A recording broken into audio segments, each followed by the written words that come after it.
Bismillahirrahmanirrahim. Assalamualaikum warahmatullahi wabarakatuh. Jadi terima kasih kepada Bapak dan Ibu yang telah menyempatkan waktunya untuk hadir di kegiatan aksi nyata saya sebagai calon guru penggerak angkatan 10, yaitu aksi nyata modul 1.4 budaya positif, desiminasi budaya positif di sekolah kita UPT SMA Negeri 5 Bone. Jadi sebelum saya memulai, kita kirimkan dulu salawat dan taslim atas junjungan Nabi besar kita Muhammad Sallallahu Alaihi Wasallam yang telah memberi kita rahmat dan hidayah sehingga kita bisa berada di zaman yang seperti saat ini.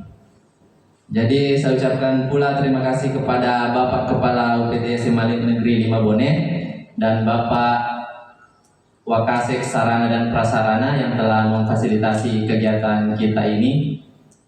Saya ucapkan banyak terima kasih. Jadi Bapak Ibu, kita mulai. Jadi rencananya kita akan berkegiatan itu kurang lebih 60 menit. Jadi kalau kurang tidak jadi masalah, lebih juga tidak jadi masalah. Jadi yang pertama itu bahwa kegiatan ini itu adalah merupakan salah satu pemenuhan tugas di kegiatan pendidikan guru penggerak. Jadi jika nanti di antara Bapak dan Ibu ada yang lolos ke pendidikan guru penggerak, apakah angkatan 11, 12, 13 dan seterusnya, ya mungkin akan melalui kegiatan seperti ini juga. Ya, jadi kita mulai saja Bapak Ibu, bahwa menurut Ki Hajar Dewantara itu tujuan pendidikan itu adalah menuntun segala kodrat yang ada pada anak agar mereka dapat mencapai keselamatan dan kebahagiaan yang setinggi-tingginya, baik sebagai manusia maupun sebagai anggota masyarakat. Oleh sebab itu, pendidik itu hanya dapat menuntun tumbuh atau hidupnya kekuatan kodrat yang ada pada anak agar dapat memperbaiki lakunya, bukan dasarnya hidup dan tumbuhnya kekuatan kodrat anak. Jadi begini Bapak Ibu, bahwa yang namanya kodrat anak itu ada dua. Pertama, kodrat zaman. Jadi kita sebagai guru itu harus mengikuti kodrat zamannya anak-anak. Jadi beda sebagai pendidik zaman dulu dengan zaman sekarang. Kalau zaman dulu ya mungkin masih berlaku kekerasan, boleh dicubit, boleh dipukul betisnya. Kalau saat ini jadi kita berdasarkan kodrat alam dan kodrat zaman. Jadi kodrat zamannya sekarang zamannya modern. Makanya anak-anak itu kita hanya menuntun, karena kalau masalah sumber belajar sudah banyak sekali bisa ditemukan di internet dan sebagainya. Oke, baik Bapak Ibu, lanjut. Ya, ada pertanyaan, apa itu budaya positif? Jadi budaya positif adalah nilai, keyakinan dan kebiasaan yang baik di sekolah yang berpihak pada murid agar murid dapat berkembang menjadi pribadi yang kritis, penuh hormat dan bertanggung jawab. Jadi nanti akan saya munculkan konsep utama dari budaya positif. Ya, ada 7 konsep utama dari budaya positif itu. Yang pertama ada perubahan paradigma belajar, disiplin positif, motivasi perilaku manusia, kebutuhan dasar manusia, posisi kontrol, keyakinan kelas, dan segitiga restitusi. Ya, mungkin Bapak Ibu ada yang sudah pernah mendengar apa itu perubahan paradigma, apa itu disiplin positif, dan seterusnya. Tapi di slide saya ini akan ada penjelasannya. Ya, ini pertama, apa itu perubahan paradigma belajar? Jadi dalam membangun budaya positif, sekolah dapat menyediakan lingkungan yang positif, aman dan nyaman agar siswa mampu berpikir, bertindak dan dengan merdeka, mandiri, dan bertanggung jawab. Disiplin sangat berkaitan dengan kontrol guru terhadap siswa. Ya, jadi alhamdulillah di sekolah kita itu ya boleh dikatakan ya disiplin positifnya itu sudah berjalan dengan sangat baik. Ya.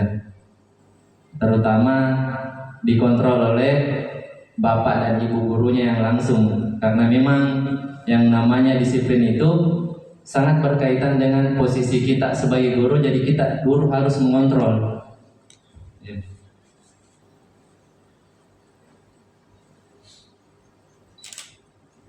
Ya, kita lanjut. Ada perubahan paradigma belajar. Jadi ada teori kontrol, ilusi kontrol dari Dr. William Glasser. Ilusi guru mengontrol murid. Ilusi bahwa semua penguatan positif efektif dan bermanfaat. Ilusi bahwa kritik dan membuat orang merasa bersalah dapat menguatkan karakter. Ilusi bahwa orang dewasa memiliki hak untuk memaksa. Jadi ini contoh-contoh ilusinya. Nanti juga akan ada contoh kasus yang mana yang kita sebagai guru bisa membuat anak-anak merasa bersalah. Apa makna disiplin? Ya, berasal dari bahasa Latin disiplina yang artinya belajar. Makna asal dari kata ini berkonotasi dengan disiplin diri dari murid-murid Socrates dan Plato. Disiplin dari membuat orang menggali potensinya menuju sebuah tujuan apa yang dia hargai. Namun dalam budaya kita, makna kata disiplin telah berubah menjadi sesuatu yang dilakukan seseorang kepada orang lain untuk mendapatkan kepatuhan. Kecenderungan umum adalah menghubungkan kata disiplin dengan ketidaknyamanan, bukan dengan apa yang kita hargai atau pencapaian suatu tujuan yang mulia. Ya. Disiplin adalah kemampuan memerintah diri sendiri dalam mengontrol dan menguasai diri untuk memilih tindakan yang mengacu pada nilai-nilai yang kita hargai dengan penuh tanggung jawab tanpa terperintah orang lain. Nilai-nilai yang kita hargai adalah nilai kebajikan atau sifat positif manusia yang merupakan tujuan mulia yang ingin dicapai setiap individu, yaitu nilai-nilai dalam profil pelajar Pancasila. Ya, jadi ini masih berkaitan dengan disiplin positif. Ya, sama hanya tadi cuman kita pisah-pisah. Ya. Adapun nilai-nilai kebajikan, ya, jadi ini yang sekarang kita terapkan di sekolah kita, yaitu profil pelajar Pancasila, utamanya kelas 10 dan kelas 10 nantinya dan kelas 11 yang sekarang. Beriman dan bertakwa kepada Tuhan Yang Maha Esa, berakhlak mulia, berkebinekaan global, gotong royong, mandiri, kreatif, dan bernalar kritis. Yang jika menurut Ibo Primarius, toleransi, rasa hormat, integritas, mandiri, menghargai, antusias, empati, keingintahuan, kreativitas, kerjasama, percaya diri, dan komitmen. Jika menurut keterampilan hidup, dapat dipercaya, lurus hati, pendengar yang aktif, tidak merendahkan orang lain, dan memberikan yang terbaik dari diri. Ya, selanjutnya kita ke motivasi perilaku manusia. Jadi ada 3 motivasi perilaku manusia untuk saat ini, itu untuk menghindari ketidaknyamanan atau hukuman. Ya. Kedua, untuk mendapatkan imbalan dan penghargaan. 3, untuk menjadi orang yang mereka inginkan dan menghargai diri sendiri dengan nilai-nilai yang mereka percaya. Hukuman dan sanksi. Ya. Jadi ini mungkin nanti kita akan bahas dulu apa perbedaan hukuman dan konsekuensi. Jadi ini contoh kasus, Iva kurang menguasai pelajaran matematika. Sehingga pada saat pelajaran tersebut berlangsung, dia lebih banyak berdiam diri atau menggambar di buku pelajarannya. Pada saat guru matematikanya, Pak Seno, menanyakan pertanyaan, Iva menjadi gugup dan tidak sengaja menjatuhkan tasnya dari kursi, serta tiba-tiba menjadi gagap pada saat berupaya menjawab. Seluruh kelas pun tertawa melihat perilaku Iva yang bicara tergagap dan terkejut tersebut. Pak Seno pada saat itu membiarkan teman-teman Iva menertawakan Iva yang tergagap dan malu luar biasa. dan malahan minta IPA untuk maju ke depan dan berdiri di depan kelas sambil menunjuk hidungnya karena tidak bisa menjawab pertanyaan Pak Seno. Kelas semakin gaduh dan anak-anak pun tertawa melihat IPA di depan kelas memegang ujung hidungnya. Jadi ada pertanyaan nomor 1, apakah Anda setuju dengan tindakan Pak Seno terhadap IPA? Ya, tidak setuju. Ya, mengapa? Kira-kira kenapa tidak setuju dengan perlakuan Pak Seno?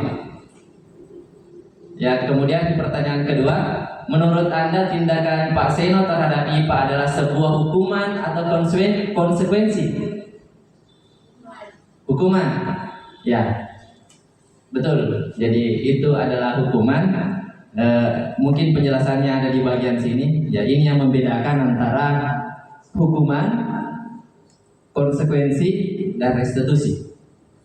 Ya, kalau hukuman itu sesuatu yang menyakitkan harus terjadi. Ya, kalau konsekuensi sesuatu harus terjadi, tapi tidak selamanya menyakitkan. Ya, kalau restitusi merupakan pilihan. Jadi ada nanti pembahasan khususnya soal restitusi. Jadi kita ke hukuman saja dan konsekuensi dulu. Kemudian hukuman itu tidak nyaman untuk murid atau anak dalam jangka panjang. Ya, jadi jika kita memberikan hukuman, anak-anak pasti akan merasa tidak nyaman. Kemudian waktunya bisa berlangsung lama. Bahkan mungkin setelah dia selesai di sekolah kita, dia masih ingat itu, berbekas. Ya. Sedangkan untuk konsekuensi, ya memang tidak nyaman untuk murid, tapi jangka waktunya ya pendek. Kemudian dalam hukuman itu ada korban. Ya, korban mendapatkan keadilan, korbannya itu ya pasti murid. Kemudian konsekuensi itu atau sanksinya itu dia sebagai korban itu diabaikan. Kemudian dalam hukuman murid akan tersakiti. Ya, jika konsekuensi kita hanya membuat murid itu tidak nyaman. Kemudian sistem tidak akan berjalan bila murid itu tidak takut. Kalau konsekuensi memerlukan monitoring dan supervisi terus-menerus dari guru. Jadi nanti Bu akan ada contoh kasus. Jika hukuman itu peraturannya adalah kamu harus, ya misalnya disuruh lari misalnya dan sebagainya. Apa peraturannya, mampukah kamu melakukannya, dan terima kasih. Ya, biasanya kalau hukuman itu murid akan membenci peraturan itu. Ya, jika konsekuensi biasanya murid akan menghormati. Ya. Jadi mari kita berlatih yang mana hukuman, yang mana konsekuensi. Lari mengelilingi lapangan basket 2 kali karena terlambat hadir ke sekolah. Kira-kira ini Bu apa? Hukuman atau konsekuensi?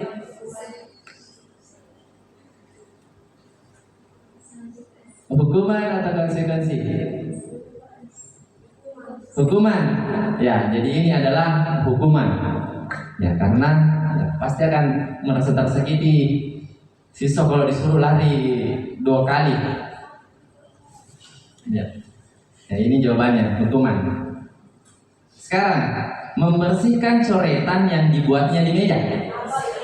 Ya, ini adalah konsekuensi. Ini.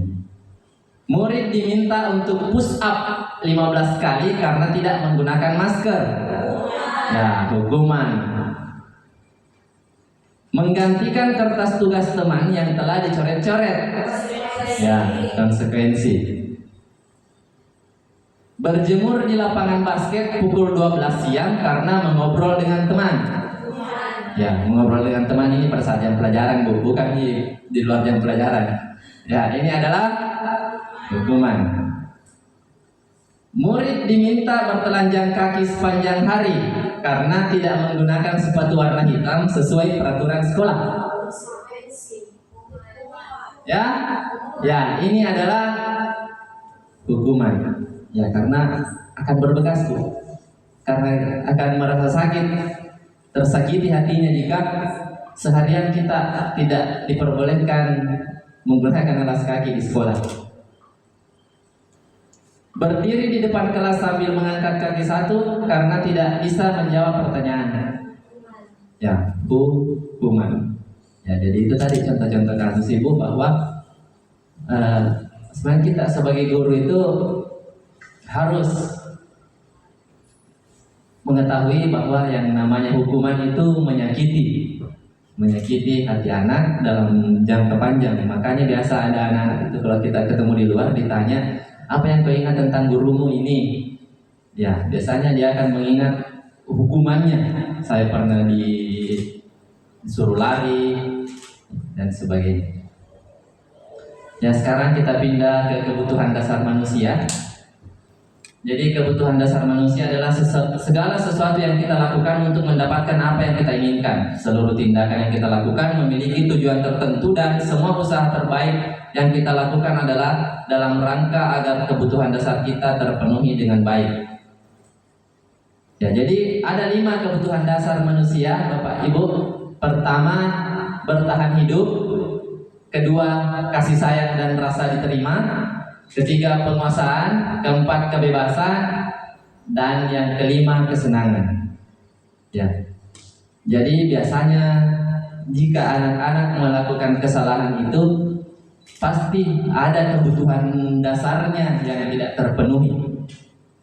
Ya, contoh kasus, Ibu Ria, guru kelas 6 SD Permai, sedang bingung menghadapi ulah salah satu murid di kelas bernama Agus. Beberapa anak telah datang dan mengeluhkan Agus yang seringkali meminta bekal makan siang mereka dengan paksa. Jika Anda mendapat situasi seperti Bu Ria, apa yang akan Anda lakukan? Menurut Anda, kira-kira apa alasan Agus melakukan hal itu? Ya, jadi dalam kasus ini Bu, ada kebutuhan dasar manusia yang tidak terpenuhi. Kira-kira kebutuhan dasar yang mana yang tidak terpenuhi oleh Agus? Kita kembali ke slide ini. Pak? Ya, bertahan hidup.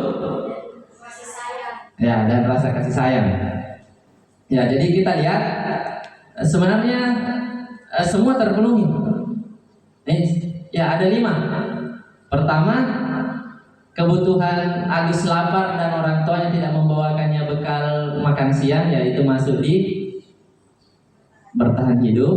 Kemudian yang kedua, ya teman Agus jadi perhatian ke Agus ya, karena anak-anak kita itu banyak yang jahil karena ya mereka ingin perhatian dari temannya atau dari ibu gurunya atau bapak gurunya. Selanjutnya, dia merasa hebat karena temannya jadi takut dan menuruti keinginannya. Jadi ini penguasaan. Kemudian Agus merasa bosan dengan bekal yang dibawakan orang tuanya karena selalu bekal yang sama. Jadi dia masuk di kebutuhan kebebasan. Kemudian yang terakhir, Agus hanya iseng dan dia menikmati ekspresi wajah temannya yang kesal. Ya, kesenangan. Jadi jika anak-anak bersalah di kelas atau melakukan sesuatu yang salah, pasti ada sesuatu yang tidak terpenuhi. Apakah di bertahan hidup, kasih sayang, penguasaan, kebebasan, atau kesenangan. Tapi kalau untuk kita yang guru SMA, mungkin lebih banyak di bahasa kerennya caper. Ya, dia masuk di kebutuhan yang kedua atau kesenangan bisa. Itu beda kalau anak-anak SD. Ya, karena kebetulan di guru penggerak itu, di angkatan saya itu, di kelompok saya hanya saya yang guru SMA. Selebihnya ada 3 guru SD, salah satunya kepala sekolah, dan 1 guru SMP. Ya, jadi ya banyak sekali kasus-kasus yang kita dapatkan berbeda sekali dengan yang kita di SMA. Ya, karena di SD itu katanya masih ada yang anak-anak yang kalau mau kencing ya harus ditemani. Ya, beda kita di SMA. Ya. Oke, lanjut Ibu. Ya, jadi sebagai guru ada 5 posisi kontrol guru. Yang pertama, posisi kontrol sebagai penghukum, pembuat rasa bersalah, posisi kontrol sebagai teman, posisi kontrol sebagai pemantau, dan sebagai manajer. Ya. Ya, jadi di sini ada contoh-contohnya Bapak Ibu. Saya berdiri sedikit karena tidak jelas di slide. Ya, jadi cek. Jika guru sebagai penghukum itu, ya biasanya guru akan menunjuk, menyakiti, atau menyindir. Ya, jika kita sebagai pembuat rasa bersalah, ya kita hanya berceramah atau mengatakan seharusnya kamu begini, ibu kecewa dengan kelakuanmu. Jadi kita membuat siswa kita merasa bersalah. Kemudian ada posisi guru sebagai teman, ya, yang membuatkan alasan-alasan untuk muridnya, atau ayolah lakukan demi ibu. Ya, misalnya bersalah anak tak, apalagi kita sebagai wali kelas, ya jika anak kita bersalah, ya lakukanlah demi saya, tidak usah pikir yang lain, lakukan demi saya, jangan seperti itu lagi, begini dan sebagainya. Kemudian ada sebagai pemantau itu, ya kalau sebagai pemantau biasanya kita menghitung kesalahan-kesalahannya, sudah berapa kali dia lakukan itu, ya. Kemudian ada sebagai manajer. Kalau sebagai manajer itu biasanya kita membuat anak-anak menghargai dirinya sendiri. Kemudian kita akan mengajukan pertanyaan-pertanyaan. Ya, jadi di sini Bu ada gambarannya semua di bawah. Misalnya penghukum, guru berkata kalau kamu tidak melakukannya, awas ya, rasakan. Jadi itu contoh posisi sebagai penghukum. Apa hasilnya jika kita melakukan kontrol sebagai penghukum? Biasanya anak-anak akan memberontak atau menyalahkan orang lain, kemudian berbohong karena ingin menghindari hukuman. Kemudian apa kaitannya dengan dunia yang berkualitas? Murid meletakkan guru di luar dunia berkualitas. Maksudnya biasanya dia takut sama gurunya. Kemudian ada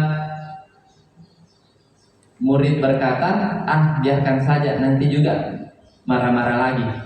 Dampaknya pada murid, yang biasanya murid akan mengulangi kesalahan.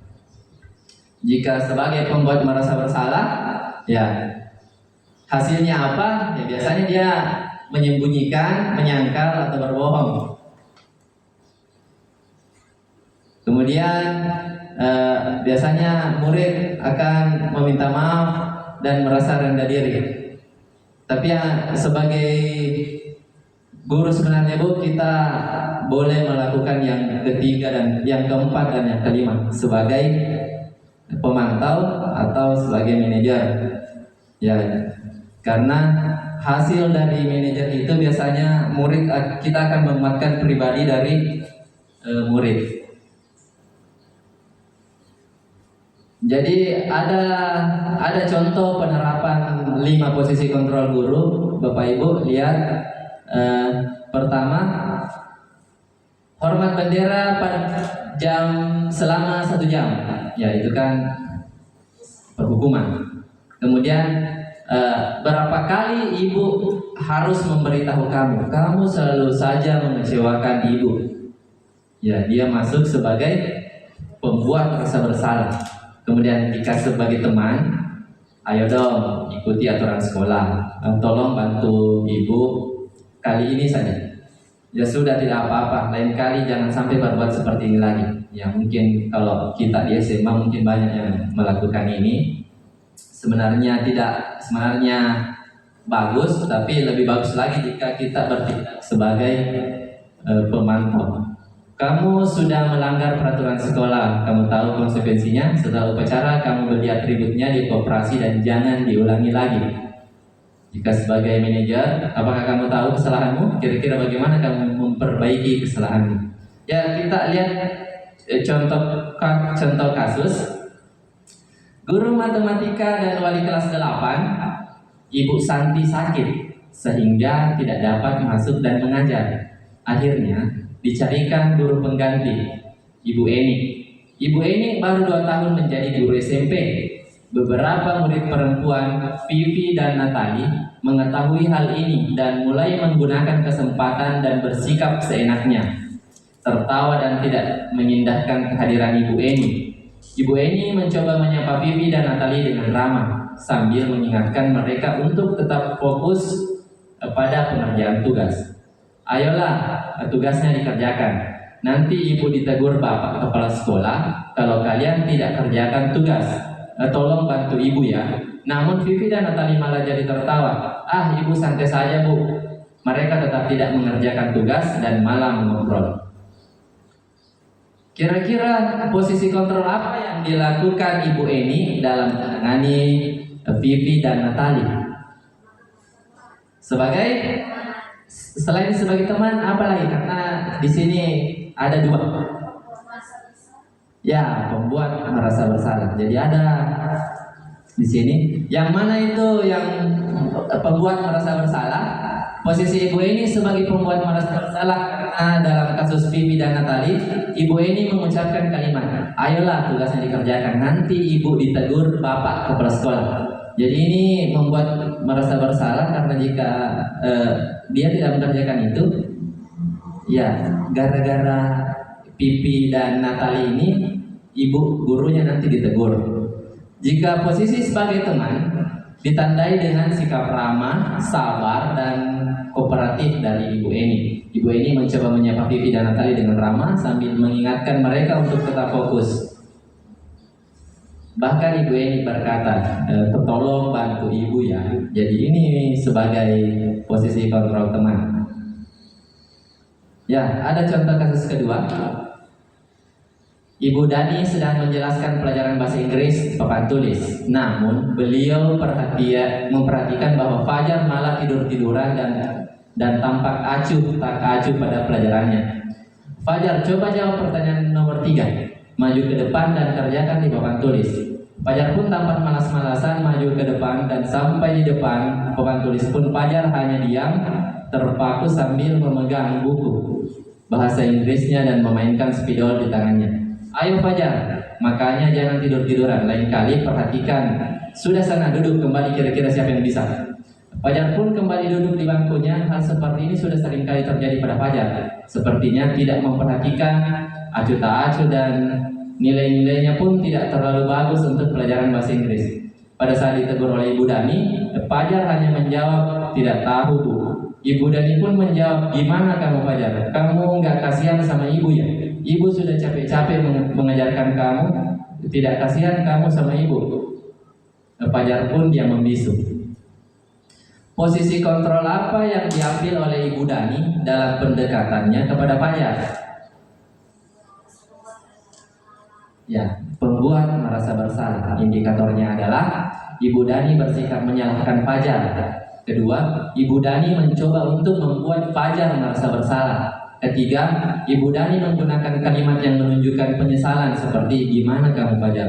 Kamu tidak kasihan sama ibu. Ibu sudah capek-capek mengajar kamu, tidak kasihan sama ibu. Ya, masih ada contoh kasus lagi bu. Anto dan Dino sedang bermain bersama di lapangan basket dan tiba-tiba terlibat dalam sebuah pertengkaran adu mulut. Dino pun menjadi emosi dan mengadakan kontak fisik, menarik kemeja Anto dengan kasar sampai 3 kancing terlepas. Pada saat itu, guru piket langsung melerai mereka dan membawa mereka ke ruang kepala sekolah. Ibu kepala sekolah, Ibu Suti, menanyakan Dino tentang keyakinan sekolah yang telah disepakati. Ibu Suti melanjutkan pertanyaan, apakah Dino bersedia memperbaiki kesalahan yang telah dilakukan terhadap Anto? Dino pun mengangguk. Kemudian Ibu Suti balik bertanya kepada Anto, hal apa yang bisa dilakukan Dino untuk memperbaiki masalah? Anto menjawab, saya perlu kancing saya diperbaiki Pak. Ibu saya akan sangat marah kalau melihat kancing baju saya sampai copot begini. Ibu Santi pun kembali bertanya ke Dino, apakah yang akan dia lakukan untuk menggantikan 3 kancing Anto yang terlepas? Dino berpikir sejenak, namun menjawab, wah nggak tahu bu, saya lem kembali mungkin ya bu. Ibu Suti berpikir sebentar dan menanggapi, kalau dilem akan mudah terlepas kembali Dino. Bagaimana kalau kamu menjahit saja? Bersediakah kamu? Dino tampak ragu-ragu dan menanggapi, menjahit? Mana saya tahu bagaimana menjahit, Bu. Ibu Suti meneruskan, apakah kamu bersedia belajar menjahit? Dino berpikir sejenak, memandang ke meja Anto dan menanggapi, yang mengajari saya siapa, Bu? Dengan cepat Ibu Suti menjawab, Pak Irfan, guru tata busana. Dino kembali diam sejenak, memandang ke meja Anto yang tampak kancing. Akhirnya Dino mengangguk tanda menyetujui. Dan sepanjang siang itu Dino belajar menjahit dan memperbaiki kemeja Anto. Terakhir kali terlihat kedua anak laki-laki tersebut, Anto dan Dino, pada jam pulang sekolah. Mereka sudah bercengkrama dan bersenda gurau kembali. Posisi kontrol apa yang telah dipraktikkan oleh kepala sekolah atau Ibu Suti? Hal-hal apa yang dilakukan sehingga Anda berkesimpulan demikian? Ya, kira-kira posisi kontrolnya sebagai apa, Bu? Manajer. Ya, sebagai manajer. Ibu Suti bersikap profesional, inspiratif, dan kolaboratif dengan Dino dan Anto yang bermasalah. Ibu Suti membantu Dino dan Anto, ya. Jadi posisi kontrolnya sebagai manajer, Ibu, bahwa dia memberikan solusi. Ya, tadi solusinya kan, ya harus belajar menjahit. Ya, dia berkolaborasi, ya siswa berkolaborasi dengan gurunya karena dia belajar menjahit di Pak Irfan. Ya, lanjut kita ke keyakinan kelas. Sudah ada, Bu, yang mempunyai keyakinan kelas di kelasnya? Sudah, ya. Jadi keyakinan kelas itu adalah nilai-nilai atau prinsip-prinsip universal yang disepakati bersama secara universal lepas dari perbedaan agama, suku, negara, dan bahasa. Menurut Gosen, suatu keyakinan akan lebih memotivasi seseorang dalam diri. Seorang akan lebih bersemangat untuk menjalankan keyakinan daripada hanya sekedar mengikuti peraturan. Ya. Jadi keyakinan kelas itu bersifat lebih abstrak daripada peraturan yang lebih rinci dan konkret. Keyakinan kelas berupa pernyataan universal. Pernyataan keyakinan kelas dibuat dalam bentuk positif. Keyakinan kelas hendaknya tidak terlalu banyak sehingga mudah diingat dan dipahami. Ya, jadi maksimal kayaknya 5 Bu kalau kita buat keyakinan kelas. Tidak usah juga terlalu banyak, karena jika terlalu banyak ya akan susah diingat oleh murid kita. Semua warga kelas ikut berkontribusi dalam pembuatan keyakinan kelas lewat kegiatan curah pendapat. Jadi jika kita membuat keyakinan kelas, kita berusaha untuk melibatkan seluruh siswa. Ada cara yang lebih gampang sebenarnya, Bu. Jadi kita bagikan saja sticky note misalnya, kemudian kita suruh mereka menuliskan apa yang mereka ingin jadikan keyakinan kelas. Setelah itu ditempel. Setelah ditempel, kita sebagai guru yang meramu yang mana yang kita ambil, kemudian kita berikan. Intinya dalam keyakinan kelas itu semua harus dilibatkan, baik guru maupun siswa. Jangan hanya guru saja yang langsung menentukan. Ya, kemudian yang namanya keyakinan kelas, kita bersedia untuk meninjau kembali. Ya, jadi yang membedakan peraturan dengan keyakinan kelas, ya misalnya peraturan selalu kembalikan buku ke tempatnya. Ya, kebijakan yang dituju adalah kita membuat siswa bertanggung jawab. Dilarang mengganggu orang lain. Jadi kebajikan yang dituju adalah menghormati orang lain dan diri sendiri. Hadir di sekolah 15 menit sebelum pembelajaran dimulai. Menghormati orang lain. Dilarang melakukan kekerasan. Ya, keselamatan dan menghormati orang lain. Dilarang menggunakan narkoba. Kesehatan. Bergantian atau menunggu giliran. Ya. Sekarang saya ada contoh keyakinan kelas.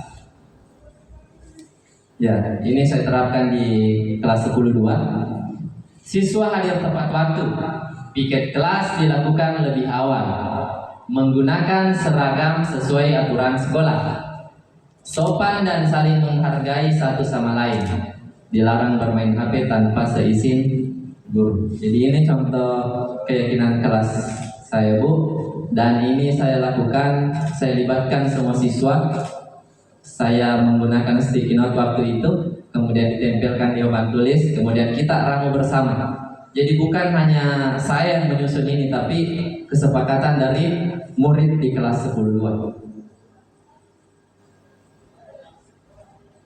Ya, sekarang kita ke segitiga restitusi.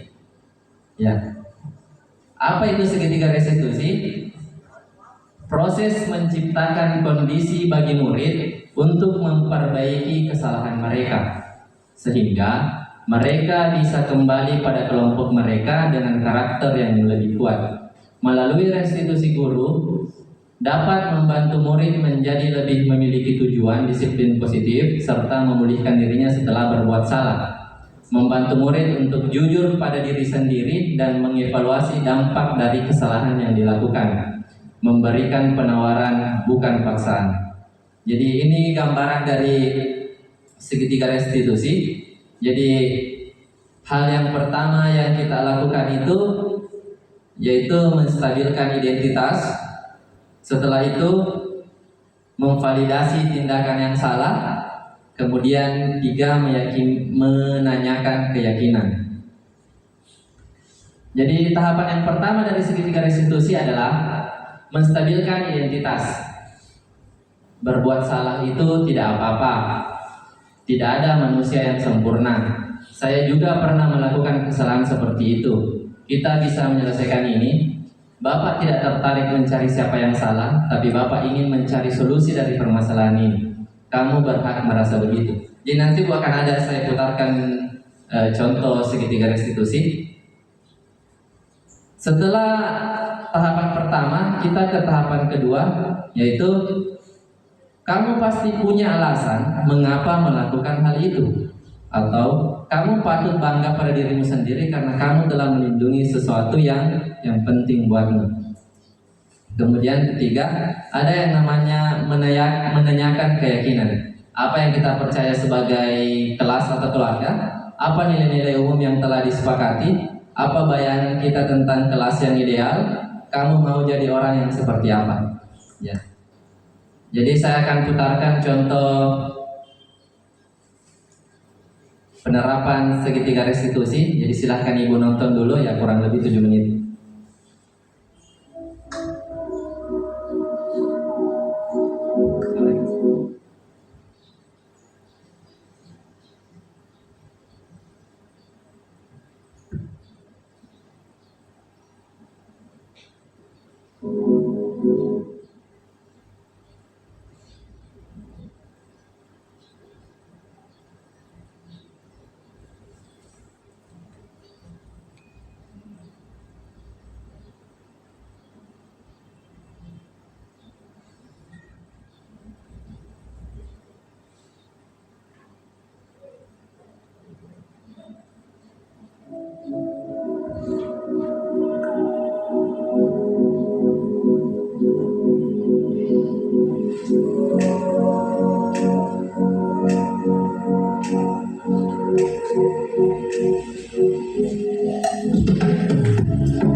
Silakan dulu.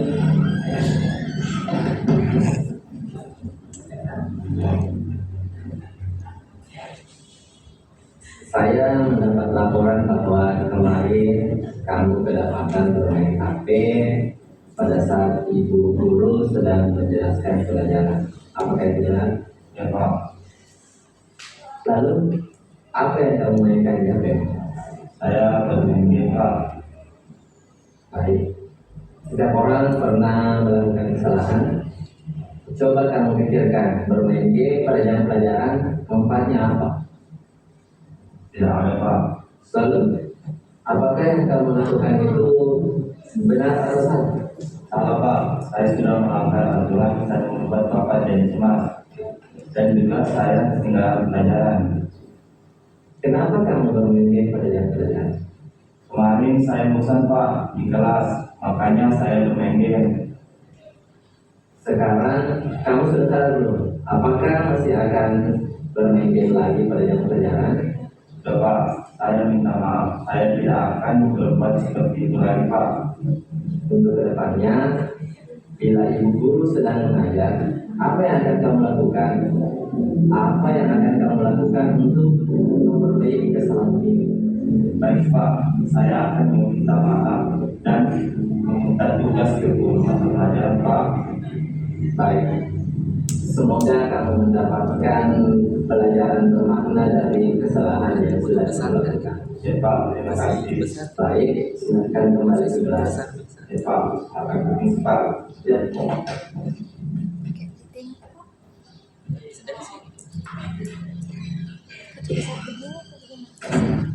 Assalamualaikum warahmatullahi wabarakatuh. Perkenalkan, nama saya Irfan dari kelas 72. Di sini saya selaku siswa UPT SMA Negeri 5 Bonek. Nah, setelah berbincang dengan Bapak, saya mengakui kesalahan saya yaitu bermain HP pada saat jam pelajaran berlangsung dan saya tidak akan mengulanginya kembali.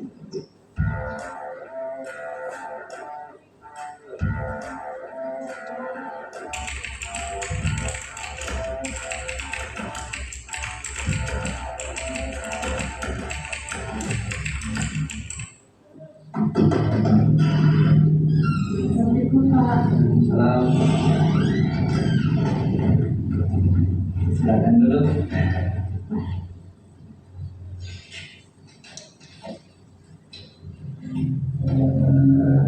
Apakah kamu tahu kenapa Bapak panggil kamu? Mungkin soal masalah di kelas tadi Pak. Coba kamu ceritakan kronologinya. Ya Pak, jadi waktu itu saya jengkel dan saya membanting kursi dan membuat kelas menjadi gaduh Pak. Oh, gitu. Saya yakin tidak ada siswa yang sempurna. Jadi semua siswa pasti pernah melakukan kesalahan. Dan jelas kamu sudah mengakui kesalahan kamu. Ya Pak, saya minta maaf. Coba kamu ceritakan kenapa kamu sampai melakukan hal seperti itu. Karena saya merasa Angga itu orang tidak aktif Pak dan sangat sulit diajak bekerjasama. Menurut kamu apa yang tindakan itu benar? Salah Pak, karena saya tidak menghargai orang lain Pak. Ya, jadi keyakinan kelas mana yang kamu langgar? Saya melanggar keyakinan kelas tidak menghargai orang lain Pak. Ya, jadi untuk kedepannya apa yang akan kamu lakukan agar keyakinan kelas kita tidak baik? Saya harus sabar dan ikhlas dalam menerima teman kelompok saya Pak dan bekerja sama dengan teman kelompok saya. Dan terus apa yang akan kamu lakukan untuk memperbaiki masalahmu dengan ini? Berikutnya saya akan bekerja sama dengan Angga Pak dan saya akan menenangkan diri ketika saya kesal dan mungkin saya akan membimbing Angga agar lebih aktif lagi Pak. Ya, oke. Terima kasih atas waktunya. Saya harap pertemuan kita ini dapat bermakna untuk kamu agar menjadi pelajaran untuk kedepannya agar kamu tidak seperti ini lagi. Ya Pak, saya mohon maaf sekali lagi Pak. Ya, silakan kembali ke kelas dan terima kasih. Baik Pak, permisi Pak.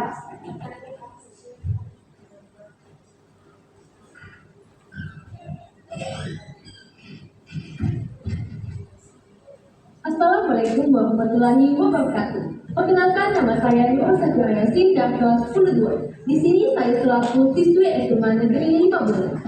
Setelah berbincang dengan Bapak tadi, saya telah mengakui kesalahan saya, yaitu membuat kegaduhan di dalam kelas. Dan itu adalah salah satu perilaku yang tidak baik, apalagi terhadap teman sendiri.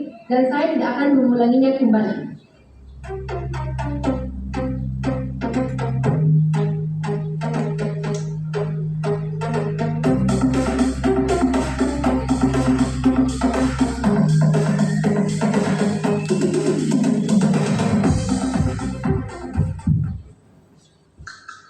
Jadi itu tadi Bu, Hello everyone. Contoh In this video tutorial, I'm going to show you how to build penerapan segitiga restitusi yang saya lakukan dan saya praktekkan di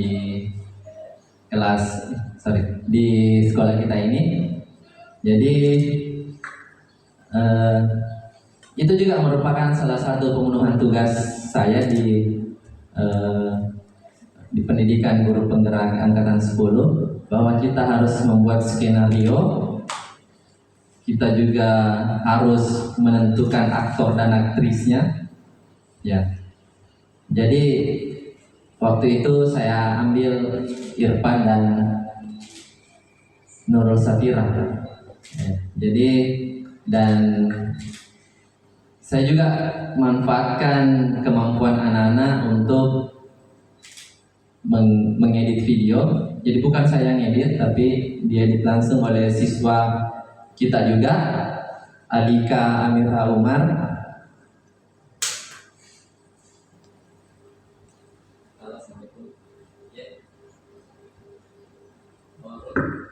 Oh iya, oke. Iya. Jadi saya juga ada kegiatan bersamaan. Jadi jika ada yang ingin bertanya Bapak Ibu silahkan. Jika ada yang ingin ditanyakan boleh, ya, atau ada tanggapan atau ada tambahan, ya. Jika tidak ada pertanyaan, ya saya juga bersyukur. Mungkin Bapak dan Ibu sudah paham, karena saya yakin kegiatan seperti ini di sekolah kita itu sudah yang ketiga kalinya. Ya, kebetulan teman rekan kita Pak Irwan MPD di angkatan 8, Ibu Amelia angkatan 9, dan saya sendiri di angkatan 10. Dan insya Allah kedepannya Ibu Maimunah angkatan 11. Ya, sudah ada pengumumannya, tapi saya juga kurang tahu kapan akan mulai.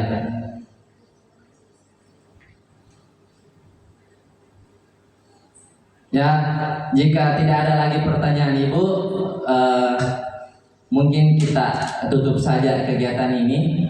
Ya, jadi kembali saya berterima kasih kepada Bapak dan Ibu karena telah menyempatkan waktunya untuk hadir pada kegiatan ini, menyita waktunya Bapak Ibu di pagi hari ini. Terima kasih telah membersamai kegiatan kami ini kurang lebih 1 jam. Ya, jadi saya mohon maaf atas segala kekurangan. Ya, jadi dengan ucapan alhamdulillahirabbil-alamin, kegiatan ini kami tutup. Terima kasih atas perhatian dan kehadiran Bapak dan Ibu. Saya ucapkan banyak terima kasih. Assalamualaikum warahmatullahi wabarakatuh.